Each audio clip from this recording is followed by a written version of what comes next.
بصير رب اشرح لي صدري ويسر لي أمري واحلل عقدة من لساني يفقهوا قولي. أعوذ بالله من الشيطان اللعين الرجيم. بسم الله الرحمن الرحيم.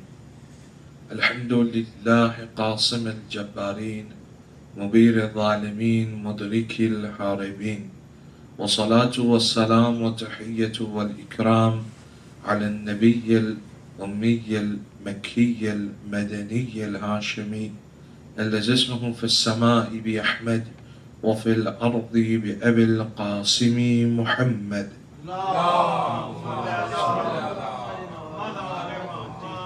وعلى أهل بيته الأطيبين الأطهرين، سيما أولهم أمير المؤمنين وآخرهم بقية الله في الأرضين، روحي وأرواح العالمين لتراب مقدمه الفداء، ورحمة الله على محبيهم ومواليهم وشيعتهم أجمعين، ولعنة الله على أعدائهم وقتليهم وغاصب حقوقهم ومنكري فضائلهم ملعونين. أما بعد، قال المعصوم عليه السلام: البسني زينة المتقين. For the happiness of Hazrat Zahra Marziya, for the enlightenment of the graves of your marhumin, of the graves of the Shuhada, Ulama and Siddiqeen, for the safety of the followers of Ahlul Bayt around the world, and for the safety and the hastening of the reappearance of Hazrat Baqiyatullah al-A'zam, Arwahun al-Fida, please recite your loudest salawat. Allahumma salli ala Muhammad wa ali Muhammad.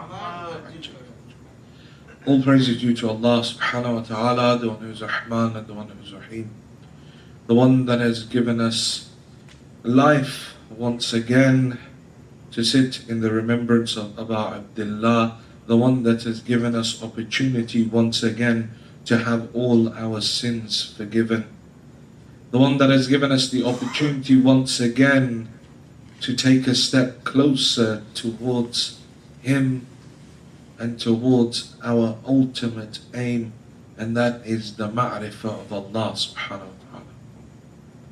Because Karbala, as we have been saying, is that place where man reached the peaks of ma'rifah.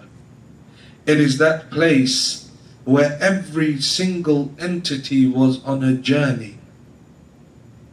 Every single individual in the army of Imam Hussein was on a journey towards Allah subhanahu wa ta'ala. Even Imam Hussein himself was on a journey. He was at levels and he was progressing and getting closer towards Allah subhanahu wa ta'ala. Our Imams, they too are on a journey towards Allah subhanahu wa ta'ala. They all, each and every one of them, go through phases of spiritual training and reach that proximity. This is why in the Maqatil you find that Abu Abdullah, with every sacrifice that he gave, his face became brighter. Because he was giving in the way of Allah, his levels were being raised. He was reaching that proximity towards his Lord, such that when he fell to the ground for the final time, the narrator says that I had never seen a man so broken, so alone, so oppressed, but yet with the brightest of faces. Even our Imam, in regards to Laylatul Qadr, when the Amr of Allah subhanahu wa ta'ala descends upon the Imam, the narrations say that before the night of Qadr, the Imam embarks upon a 3-month spiritual training program for him to be able to receive the Amr. Because the wahi from Allah is not easy. The Quran says that had we revealed this Quran, this revelation upon the mountains, you would have seen them becoming fearful and crushing under the weight of the wahi. The only individual that could have borne the revelation of the Holy Quran was the heart of the Holy Prophet. The only individuals that can bear this descension of the Amr is only those individuals that Allah subhanahu wa ta'ala has selected. This is a side point. But the fact that every single individual in Karbala was on a journey towards Allah. We remember Karbala today, over 1,000 years later. If you look at it on the face of it, Karbala was a small event, restricted to a small desert in Iraq. A matter of hours from Fajr until Asr. It was only a matter of hours. It was only a handful of individuals against 100,000 individuals on the other side. But yet this handful of 72 or 120 or 300, depending on which narration you follow, each and every one of them is alive until today. Their names are alive. Why? Because Karbala became Sha'air Allah. It became a sign of Allah subhanahu wa ta'ala. It became one of the sha'air, the same way that Allah subhanahu wa ta'ala in the Holy Quran says, Inna Safa wal Marwata min sha'airillah, that Safa and Marwa are from amongst the signs of Allah. Karbala is no less a sign of Allah. If Safa and Marwa became sha'air of Allah, became a sign of Allah, because Hajara ran between them 7 times looking for water for her son, then Karbala too had a Safa and Marwa. The Safa and Marwa of Karbala was the battlefield and the camps of Imam al-Hussein. If Hajara ran 7 times, then Hussein ran over 100 times, sometimes bringing back the body of Zuhair, sometimes bringing back the body of Burayd, sometimes bringing back the body of Habib, bringing back the body of Ali Akbar, bringing back the body of Qasim. If Sha'air, if Hajj is one of the Sha'air, if the stoning of the Jamarat has become incumbent upon every Haji, because Ibrahim, Hajara and Ismail fought away the Shayateen with their stones, then Hussein was faced by 100,000 Shayateen on the plains of Karbala. He did not ward them off with stones, but instead his spear, instead his sword ward off the Shayateen. Karbala is no less than the sha'air of Allah. If Ibrahim was willing to sacrifice his son Ismail, and that simple act that he did not complete, he made the intention to complete, but Allah intervened, the action was not completed. If that becomes incumbent upon every Haji, that he must slaughter a ram or a goat or a sheep every time he goes to Hajj, then Hussein completed the action by giving a son like Ali Akbar, by giving a son like Ali Asghar, by giving individuals nephews like Qasim. Karbala is no less sha'air of Allah. That is why it is alive today. Because Abu Abdullah gave everything that he had for the sake of Allah. This is why he recites the poem. إلهي تركت الخلق طرا في هواك وأيتمت العيال لكي أراك وإن قطعتني بالحب إربا إربا لمال الفؤاد إلى السواك. Says, my Lord, I have left the whole of creation for your sake. I have orphaned my children so that I may see you. And even if the swords were to come and cut me to pieces, لِمَا لِلْفُؤَادُ إِلَى السِّوَاكِ, my heart would turn to none but you. Karbala was about the ma'rifah of Allah. It may have been hijacked by individuals that now attribute lies to the Imams. The Ahl al-Bayt, their ultimate aim was what? To take man towards the ma'rifah of Allah. This is our downfall that we have allowed the poets, or allowed the dhakireen, or allowed individuals to come and mix ghuluv and mix exaggeration within our religion. That now they are saying, na'udhu billah, things like Ali Razik or Ali Khaliq or Ali Rabb. These mushrikeen that exist within us, that have destroyed the religion, that are hell-bent on destroying the religion. This is not the religion that Ahl al-Bayt brought. This is not what the Aimma wanted. They said, look towards Allah. Your aim is Allah. We are but the conduits towards Allah. We are but the arcs towards Allah. What happened? They said, come embark upon us. We will take you towards salvation. What we did is stood outside and sang the qasidas of the ark.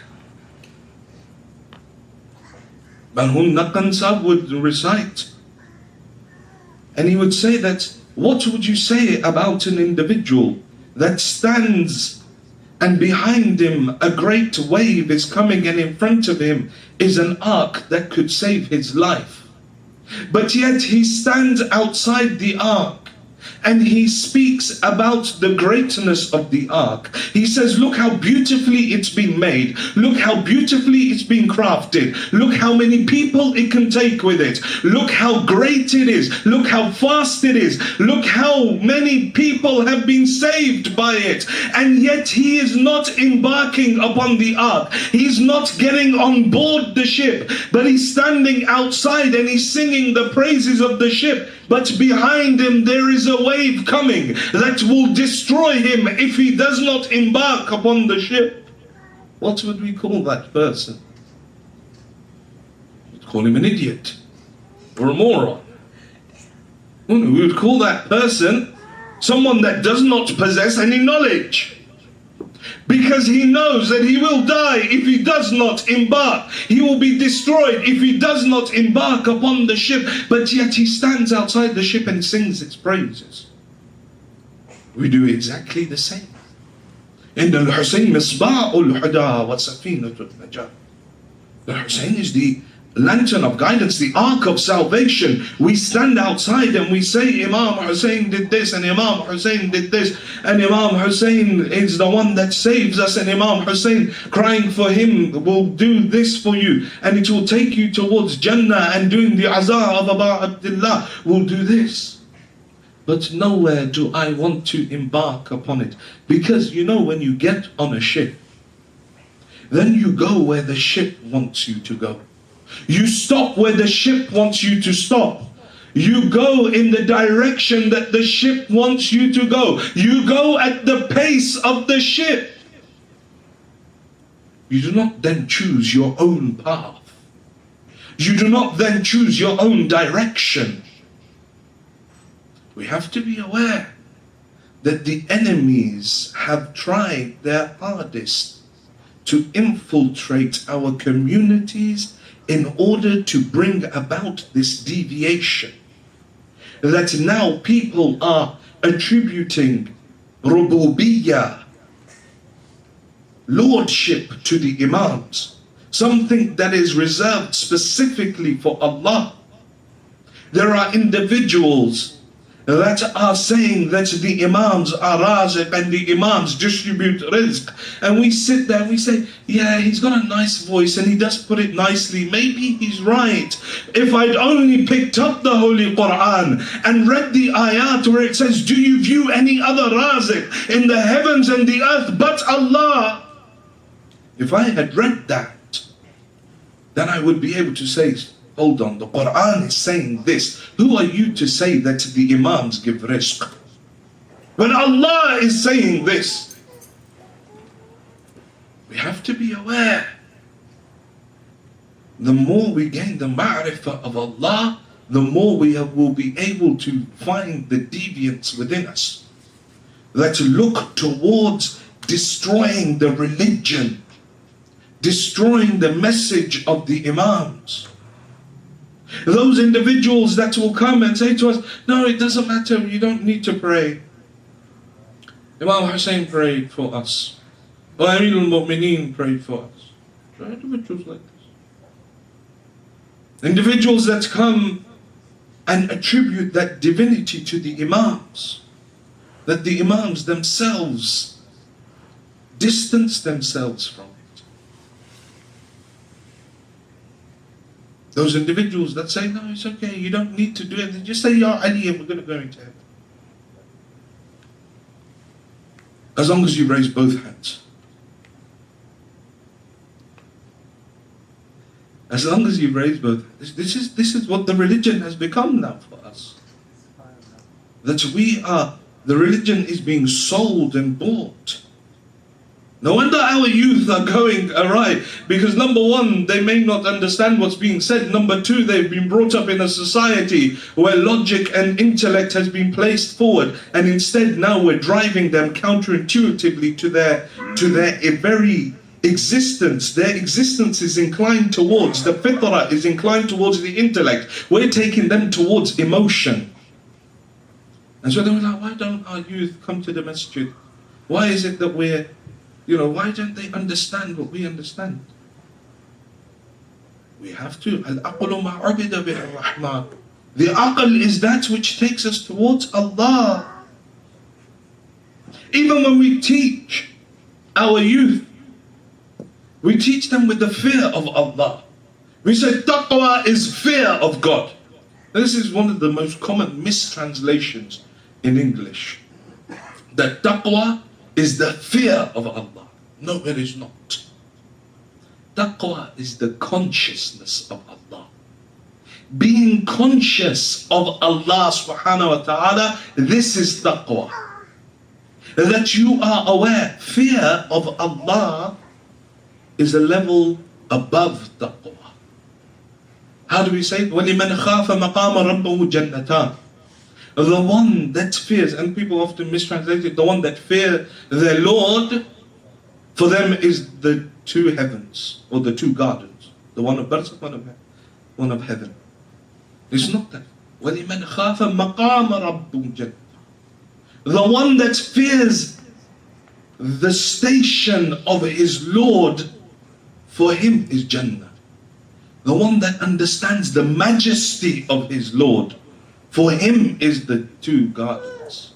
There is a difference between fearing Allah and a difference between being awed at the majesty of Allah. We can only become awed at the majesty of Allah subhanahu wa ta'ala when we gain ma'rifah of Allah, an understanding of Allah. We gain knowledge of Allah, and we will only gain the ma'rifah of Allah when we become conscious of Allah.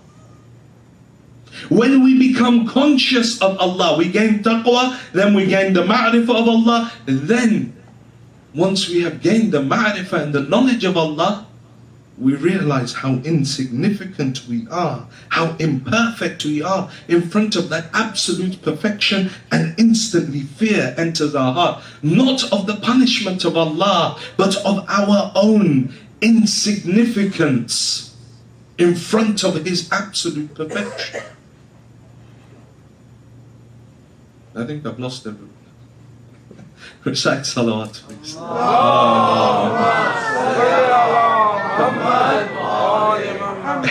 It's ironic, these philosophical arguments. They can tend to lose people. And there was a very famous alim, Allama Taqi Ja'far al-Falsafi, in Iran. And he used to teach philosophy at the University of Tehran. And so there's a very famous story. He says that one day I was teaching a class of philosophy in the University of Tehran, and there were first year undergrads in front of me, and there were postgraduates. There was a group of PhD students and a professor. And so he says, I started speaking and everyone in the room was nodding and understanding. So he said, I said to myself, Taqi, take it up one level. So he says, I took it up one level. Now the undergrads have no idea what I'm talking about, but the postgrads, the PhDs and the professor are all nodding.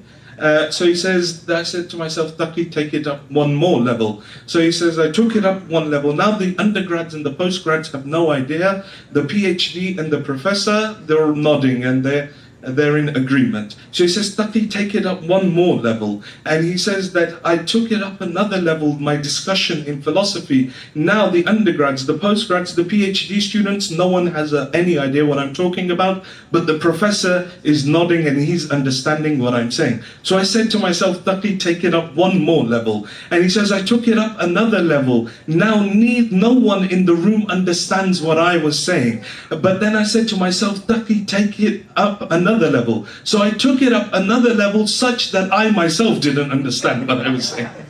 So this is unfortunately the double-edged sword that is philosophy. Recite salawat, please.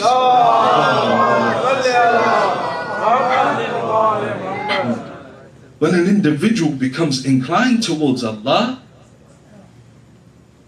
he begins to fall in love with Allah. Our aim is to fall in love with Allah subhanahu wa ta'ala. Not out of it, because Allah subhanahu wa ta'ala himself says, you know how merciful your mother is towards you, says, I am more merciful than 100 mothers. The Holy Prophet says, I went and I saw inscribed on Mi'raj upon the doors of heaven, Ana Allah, la ilaha illa ana. I am Allah, and there is none worthy of worship but me. Sabaqat rahmati ghadabi, and surely my mercy overpowers my anger. We raise our children in this society and say to them, do this, you're going to go to hell, you're going to burn, there's scorpions, there's spiders, there's snakes, and their venom, if it would fall on the earth, everyone would die, and there's pus and fire, and these chains are so hot, and you will die, and you will burn. And so what we do, we create this idea within the head of our children that there is basically this thing called hell. And whatever you do, you will end up in this thing called hell. And if by any chance or any sort of dumb luck, you don't end up in this thing called hell, there's this little place called Jannah. Whereas in reality, it should be, there is Jannah, this is the cushions, this is what Allah is saying, here will be the fruits, these are the bounties that He will bestow upon you. It is so easy to reach Jannah, you've just got to get there, you've just got to aim towards it. And if by some sort of dumb luck, you don't end up in that place called Jannah, there's this place called hell. That's how it should be. You see, we start with love. Look in the Holy Quran. Allah subhanahu wa ta'ala says to Hazrat Adam, He says, this is halal for you, this is how you can eat this, all of this, la taqrabu hadha shajar. All of this is for you, but just don't go near this plant. Starts with love. Then comes the nahi. Then comes the warning. You look towards Hadith Qudsi, says, Ya ibn Adam, khalaqtu al-ashya'a lak. Says, oh son of Adam, I've created all of creation for your sake. Everything you see is for you. وَخَلَقْتُكَ الْأَجَلِّ, but I created you for me. Start with love. We start with the fire and the punishment and everything. No, Allah subhanahu wa ta'ala says, no, start with love. لَإِن شَكَرْتُمْ لَأَزِيدَنَّكُمْ. You thank me, I'll give you more. وَلَإِن كَفَرْتُمْ. But if you disbelieve or you do not thank me for what I bestowed upon you, إِنِّي عَذَابِي لَشَدِيدٌ. But it starts with love constantly. We need to learn how to fall in love with Allah. When we fall in love with Allah, then we fall in love with salah. Then we fall in love with dua. The taqwa of Allah is not the fear of Allah. It is the consciousness of Allah. Being conscious of your Lord. That is what our aim is. That every single time, every single waking moment of our life, we make sure that we are thinking about Allah. We make sure that we weigh our decisions, we weigh our actions in the scales, that would my Lord be happy with what I am doing if I could see Allah subhanahu wa ta'ala? If I could be awed by His majesty the way that the Urafa are awed by His greatness, would I do this action? Would I be inclined towards this haram? Taqwa is not the fear of Allah. It is but the consciousness, being aware that Allah exists. I've said it, then it's very easy to say, oh yeah, I know God exists. But the fact that we commit sin, like I said the other day, the fact that we commit sin bears witness to the fact that we do not consider God to be there. Because if I was conscious of God, there wouldn't be any moment within my life where I would slip into a state of inattentiveness, that I would say something and say, astaghfirullah, because I've just slipped up. If I truly was conscious of Allah. The journey is difficult to make ourselves aware, because being conscious of Allah is a difficult concept to be able to understand. The nafs is inclined towards ease. You know, we hear about the nafs. The nafs isn't something bad, because Allah does not create anything bad. The nafs that we hear in the nafs al-amaratan bisu, and surely it is my nafs that drags me or pulls me towards evil. The nafs itself is not evil. So how is it that we understand the nafs and the role of the nafs in our spiritual development? The nafs is the basic schema for which all of existence runs. Animals have it, plants have it, humans have it. The nafs consists of three main parts: the power of anger, the power of desire, and the power of imagination. These three powers exist within all of existence. But mankind has a different power that the others don't have, and that is the power of the aql, of the intellect, which is divinely inspired and is inclined towards Allah subhanahu wa ta'ala. When we give in, or when shaitan whispers to our nafs, and we say that shaitan whispers to an individual, he whispers to the nafs, he whispers to that base animal desires within us, that base animal anger within us. He says, God, become angry, because someone says something to you, the easy option, or says something that's offended you, the easy option is what? To become angry. The more difficult option is to stay calm. So shaitan will whisper to the nafs, go for the easy option. Go, become angry. Our desire to eat, to consume food, even though we are not hungry per se, this is a disease of the soul. This is a disease of the nafs, that the aql has been made subservient to the nafs, to that animalistic desire within us. So now I've eaten something and I say, oh, that cake, I really shouldn't. I'm not that hungry, but okay, I'll have it.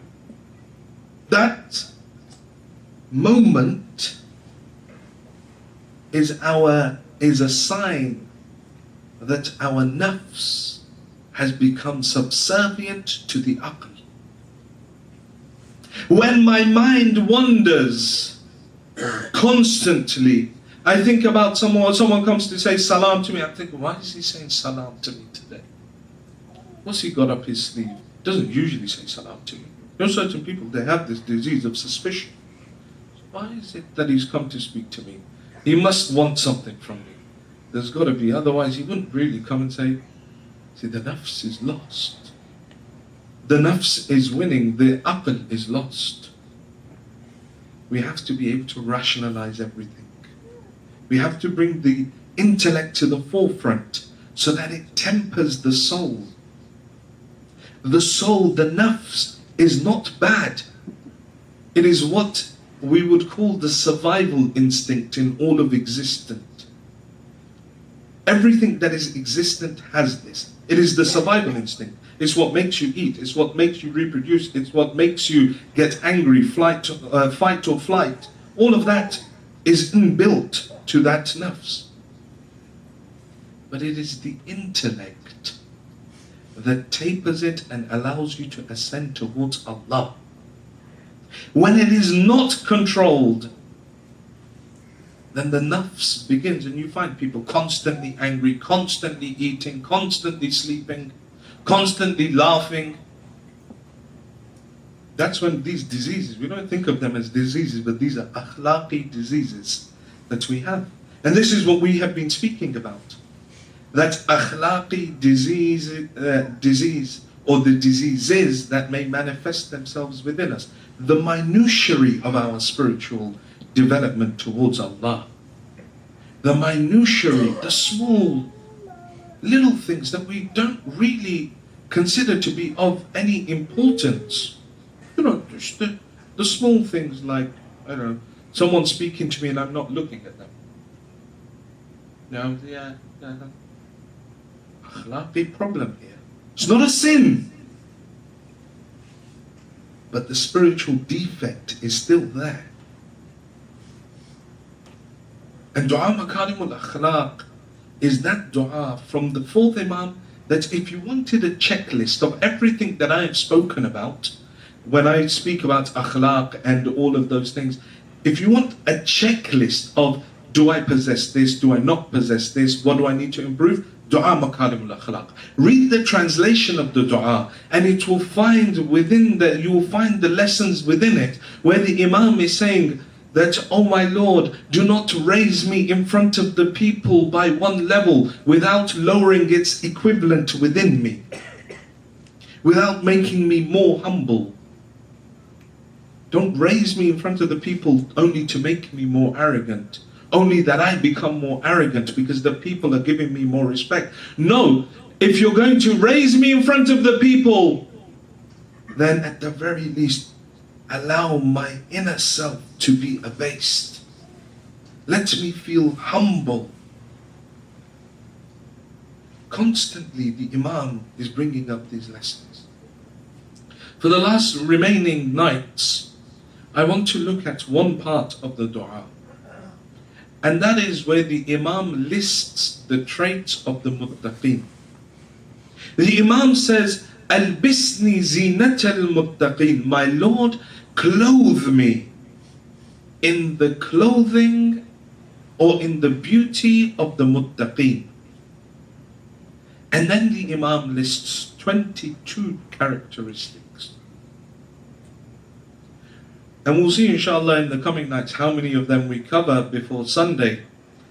But if not, then inshallah you have some homework to go. But I would also recommend that I can't cover the whole dua for you. I can only look at snippets, but only so that I may inspire you to pick up the dua and look at it. Because it cannot be the case that the Shia of Ali Muhammad does not love dua. It's impossible. I cannot be a Shia of the Imam and not love dua, not love munajat, not love conversing with my Lord. If I don't like it, then I need to ask myself, the same way that if I can't cry, I need to ask myself and ask my Lord, what sin is it that I committed that you have taken away the blessing of crying for Abu Abdullah from me? What sin is it that I have committed that you have taken away the lutf, the beauty of dua from me? And in Dua Abu Hamza Thumali, those of you that are interested, the Imam lists 14 reasons where he speaks, so he says, my Lord, I don't know what it is. Every time I think that, every time I find myself more inclined towards you, or I stand up to pray to you, you cast sleep upon me. Or when I find that my gatherings are becoming the gatherings of those that repent and remember you, something happens, I commit a sin and I fall away from them. سيدي لعلك عن بابك تردتني وعن خدمتك ناحيتني. My Lord, maybe it is because you have expelled me from your door and you have removed me from your servitude. Then the Imam lists 14 reasons. Or maybe it is because you found me not thanking you for the ni'mat that you gave me, thus the blessings that you bestowed upon me, thus you deprived me of them. Maybe it is because you didn't find me fond of the gathering of the scholars, thus you have let me down. Maybe it is because you did not find me, or maybe it is because you found me amongst the liars, thus you have made me despair of your mercy. أو لعلك في مجالس البطالين فبيني وبينهم خليتني. Or maybe it is because you found me amongst the wrongdoers, thus you have left me to them. No matter how much I try to leave them, I can't leave them. And like this, the Imam lists 14 reasons for why an individual will be turned away from the door of Allah. It is impossible that we cannot love dua if we claim to be the followers of the Imam. We claim to be the Shia of Amirul Mu'mineen, and I don't love dua. I've never read Munajat Sha'baniyah where Amirul Mu'mineen at the height of his love is saying, وَإِنْ أَدْخَلْتَنِ النَّارَ أَعْلَنْتُ أَهْلَهَا أَنِّي أُحِبُّكَ. My Lord, even if you were to cast me in the fires of hell, I would still announce to the people of hell that I love you. The height of ubudiyah, the height of servitude, the height of love. How is it possible that I've never read Dua Abu Hamza Thumali? How is it possible that I've never read the translation of Dua Kumayl? How is it possible that I've never read one of the du'as of Sahifa Sajjadiyah? But yet I claim to be their Shia, yet I claim to be a believer. In Dua Makarim Akhlaq, the Imam lists the reasons, or he lists the traits of the Muttaqeen. He says, Al-Bisni Zinat al-Muttaqeen fi Bast al-Adl. The first trait that the Imam lists, he says, in establishing justice, or in spreading justice. The Shia of Al Muhammad, or the Muttaqeen, are those that spread justice upon the earth, but before upon the earth, within their family, but before within the family, there is another place where justice must be spread, and that is within myself. When I establish justice within myself. You see, the opposite to justice is dhulm, oppression. And oppression is not one nation oppressing another, or one individual shooting another, or one police officer attacking a certain individual. That is not just oppression, no. There is a level of oppression before that, which we recite every Thursday. And maybe we don't realize. ظلمت نفسي وتجرأت بجهلي وسكنت إلى قديم ذكرك لي ومنك علي. My Lord, I have done dhulm on myself. I have committed oppression on my nafs. وتجرأت بجهلي, and I have been open with my ignorance. And it is only your constant remembrance of me and your mercy upon me that has allowed me to exist. If I want to spread justice, and I want to speak about justice, and I want to speak about social justice, first I must establish the justice within myself. This is what the Holy Quran says when it says, Ku anfusukum wa ahlikum nara. First save yourself, then your family from the fire of hell. Because you save yourself, and then you save your family, the rest of society. If everyone does that, society is sorted. في بسط العدل وكظم الغيظ. The second thing that the Imam says, and the swallowing of anger. Anger is insanity according to the Holy Prophet. Anger is that ember that is kindled by Shaitan himself.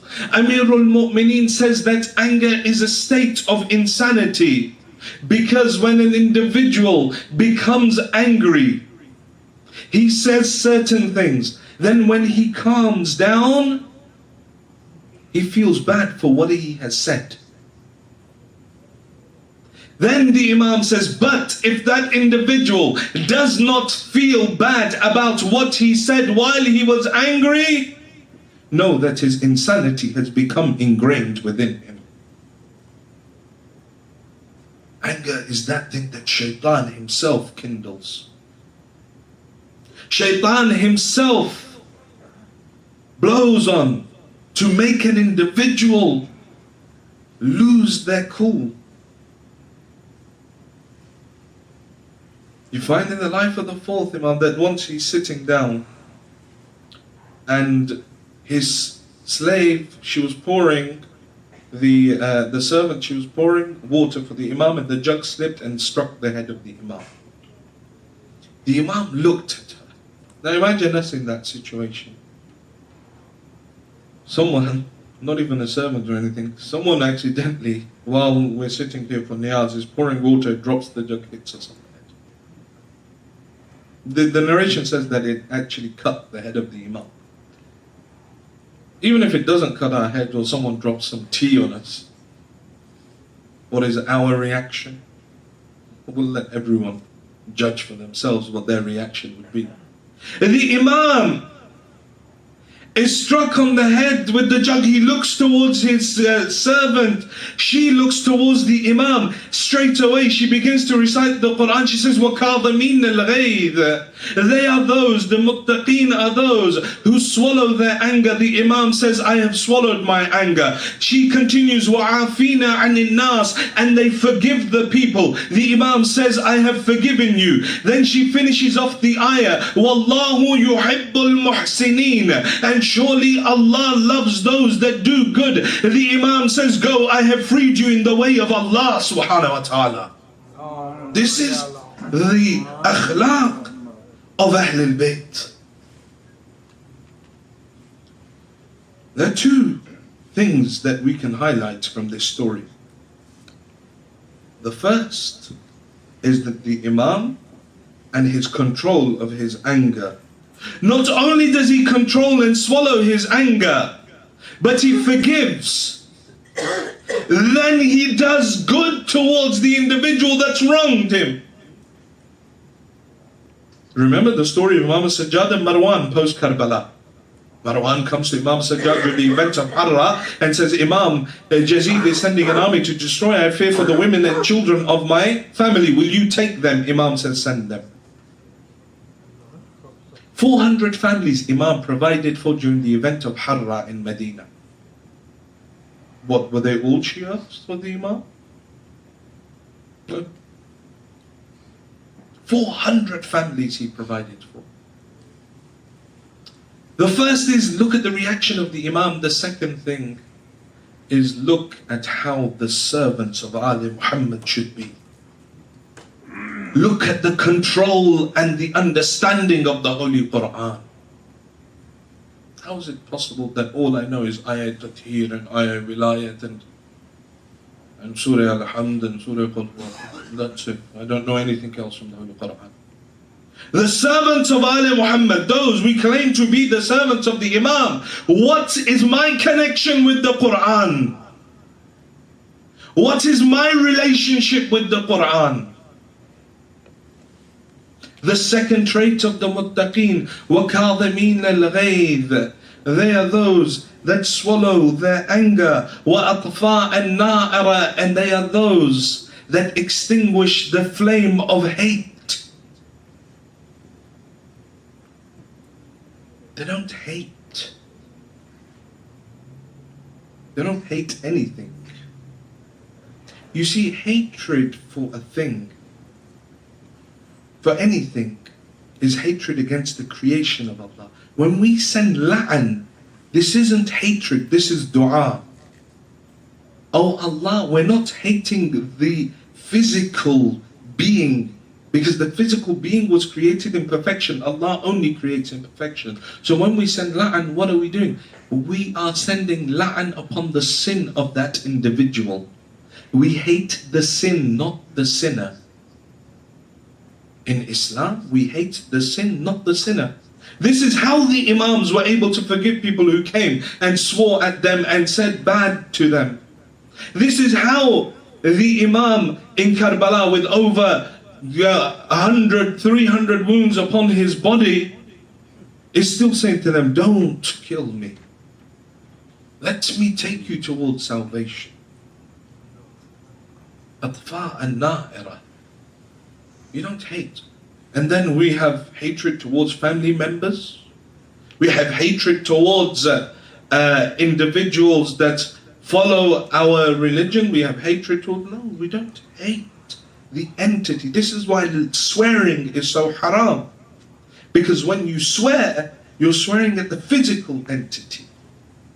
La'an, you're going against the sin that the individual has committed. وَأَطْفَاءٍ نَائِرَةٍ. They extinguish the flame of hate. How is it that we can control our anger and extinguish the flame of hate? Controlling our anger, the Holy Prophet says to Amir al-Mu'mineen, Ya Ali, whenever you're angry, he says, sit down. The recommendation from teachers of Akhlaq is whenever you find yourself getting angry, go and do ghusl, because anger comes from fire. And the water will extinguish the fire. And if you cannot do ghusl, then do wudu at the very least. This will extinguish the fire.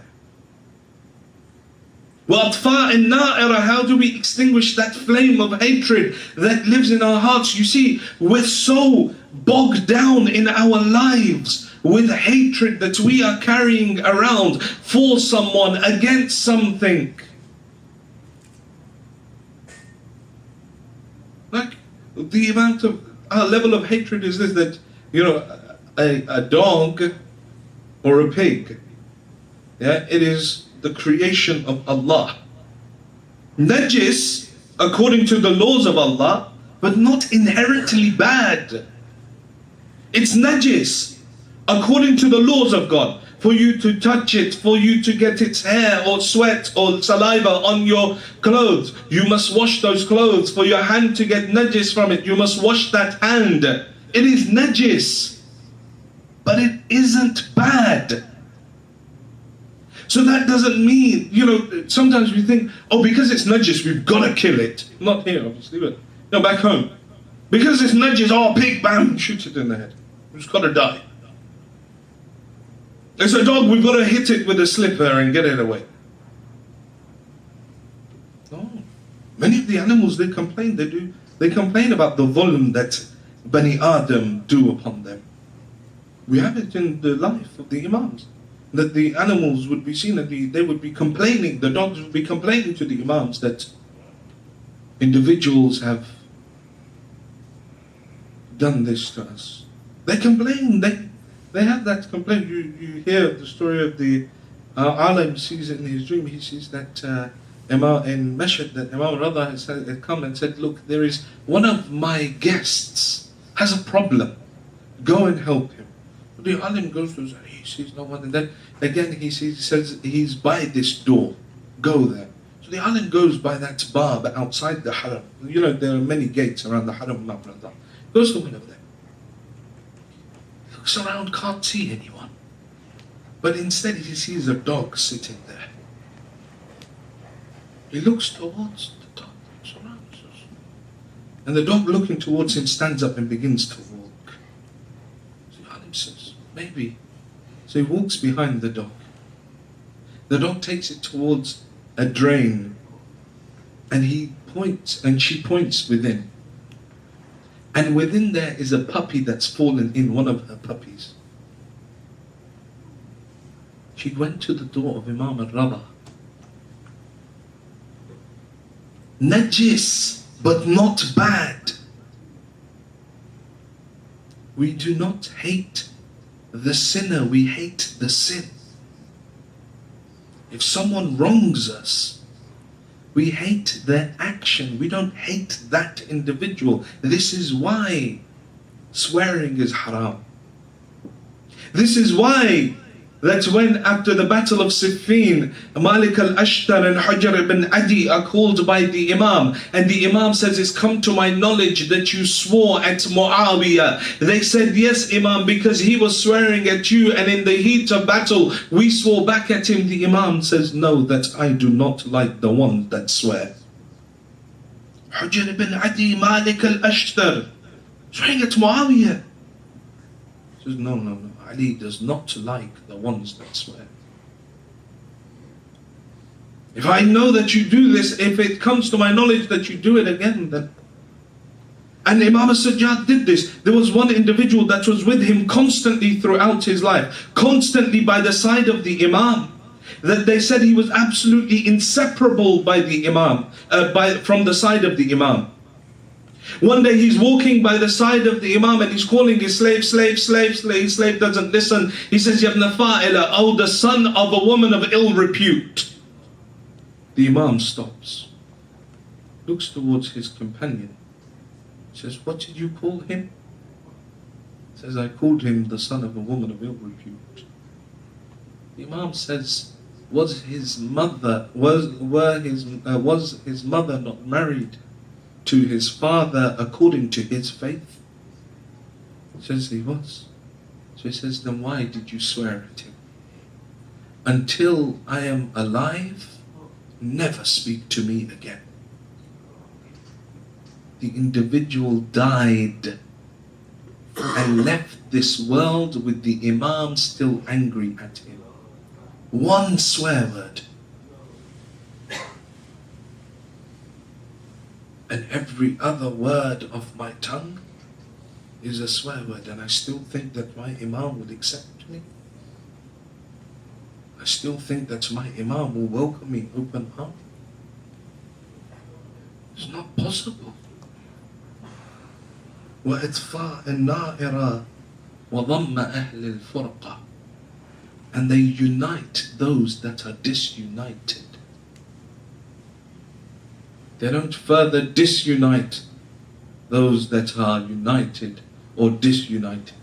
No, those that are disunited, the muttaqeen, they bring them back together. They bring them back together, they unite them under one banner. What is the point of our reciting dua iftitah every Shahr Ramadan? That we sit there and we cry and we raise our hands and we say, oh Allah, through him bring us together, through him give us unity, through him unite our stock, unite our flock, stitch together our torn separation. Oh Imam, and we're saying this, we're raising our hands and we're saying every time, oh Allah, unite us through the Imam of the time, unite us, give us unity, give us unity, give us unity, give us unity, as long as he goes to Al-Ghadir.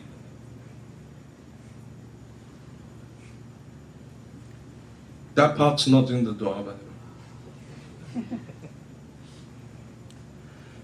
You see?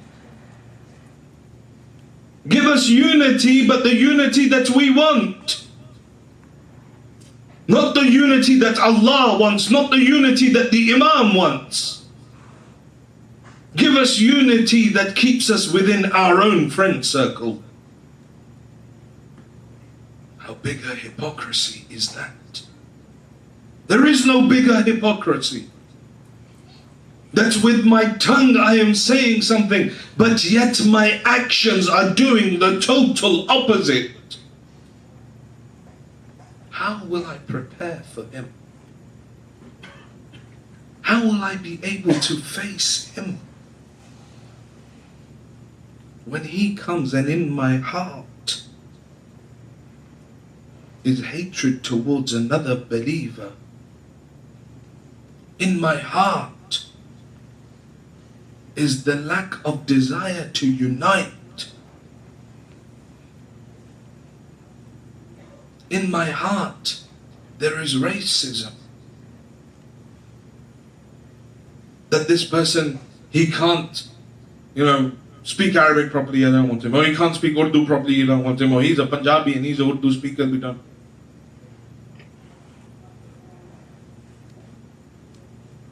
Not looking that this is a Shia of the Imam. Oh no, he's black, he can't be a Shia.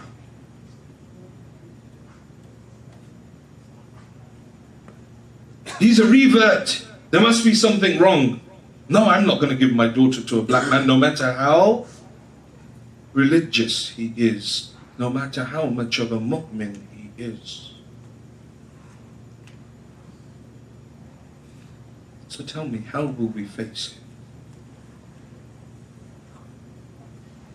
With this house of cards that we have built for ourselves. This house that has been built on sand. Did Ahl al-Bayt not give enough for this religion? Did they not give enough for us? Was it not enough that Zainab stood on Till Zainabiyya crying, Wa Muhammada wa Aliya, Ama minkum Muslim? Is there not a single Muslim amongst you? Oh Umar ibn Sa'ad, do you not see that the son of Zahra is being killed and you stand there watching? Is it not enough for us that Zainab watched as her brother was being slaughtered on the plains of Karbala? Is it not enough that the body of Abi Abdullah was trampled under the hooves of the horses? That this religion would be given to us in its purest form? Is it not enough for us that on the 11th of Muharram, as Zainab was told to mount upon the saddleless camels, نظرت شمال ويمينا, she looked towards her left and she looked towards her right, and she cried out, Wa Abbasa wa Akbara wa Qasima. She said, Oh Ali Akbar, oh Abbas, oh Qasim, where are you all? When I came to Karbala and I wanted to dismount from my camel, all of you came forward. One placed his knee out, the other offered his hand, other offered his shoulder, so that their aunt may descend upon the plains of Karbala. Now Zainab is leaving on the 11th of Muharram, and there is no one to help Zainab mount upon her camel. As they take the camels through towards Kufa, they take the camels through the bodies of the shuhada. They take the camels through the bodies of the shuhada. Each of the women looking towards the headless bodies of the shuhada. All of a sudden they say Zainab threw herself from the camel to the ground. You have heard this. You cry for Abu Fadil that Abbas fell from his horse to the ground. How is it that Abbas broke his fall when Abbas had no arms? But Abbas was a man and he fell from a horse. You heard that Ali Akbar was thrown from his horse when a spear struck his chest. But Ali Akbar was a man and he fell from a horse. But on the 11th of Muharram, when Zainab fell from her camel, her hands were tied around her neck. Zainab fell from the camel to the plains of Karbala. She ran towards the pile of sticks and stones that lay in the distance. They say Zainab ran, she stopped, she sat down, she stood, she ran again. And like this, she stood and sat a number of times.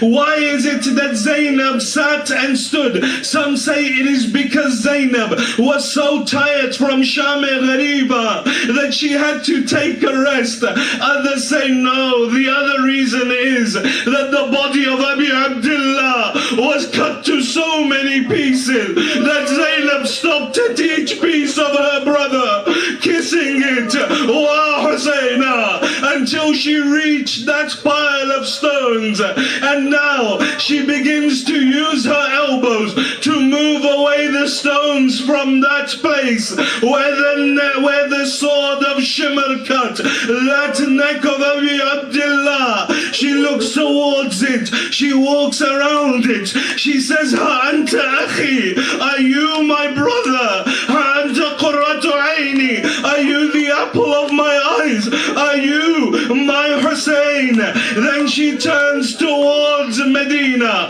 She says, Ya Jadda, Salla alayka malaikatu as-sama, wa hadha Husainuka murammalun bid-dima, muqatta'u al-ahda, maslub al-ammamati wal-rida, wa banatuka as-sabaya. She says, oh my grandfather, you are the one that the angels of heaven would send salams upon you.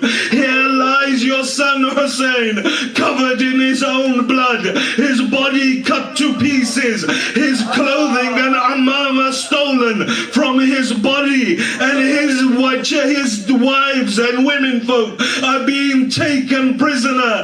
Then they say Zainab bent down and kissed that place where there was the only place to kiss, those severed arteries and veins of Abi Abdullah.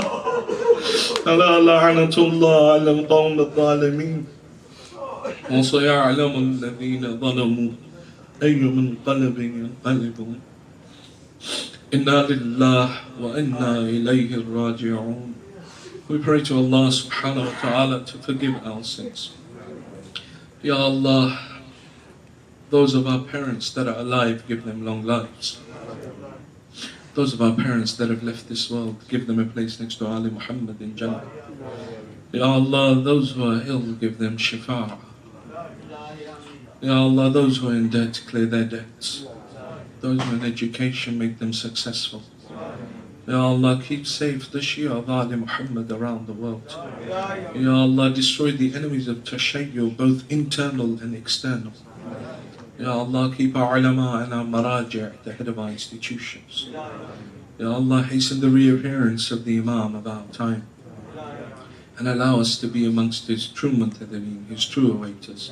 For the acceptance of these du'as and any other du'as that the brothers and sisters have brought on this night, please recite 3 loud salat ala Muhammad wa ali Muhammad.